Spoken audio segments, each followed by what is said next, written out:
आज मी मसूरची सोप्या पद्धतीने पातळ भाजी कशी बनवायची हे तुम्हाला मी दाखवणार आहे। जर रेसिपी आवडल्यास माझ्या चॅनलला सबस्क्राईब करा। 3 ते 4 तासासाठी मी अख्खा मसूर भिजत घालून ठेवला होता।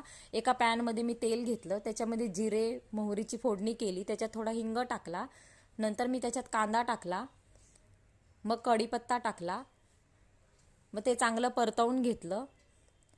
मग त्याच्यामध्ये मी टोमॅटो घातला, तोही चांगला परतवून घेतला। मग त्याच्यामध्ये मीठ घातलं, मग त्याच्यामध्ये हळद टाकली, काश्मीरी लाल मिर्च पावडर टाकली, घाटी मसाला टाकला, धने जिरे पावडर टाकली, गरम मसाला पावडर टाकली आणि ते चांगलं परतवून घेतलं। मग त्याच्यामध्ये मी भिजवलेले अख्खे मसूर टाकले, ते चांगले परतवून घेतले। तोपर्यंत मी साईडला थोडं गरम पाणी करायला ठेवलं। आता हे मसूर चांगले परतवून घेऊन त्याच्यामध्ये तुम्हाला हवं तेवढं गरम पाणी टाकायचं आहे।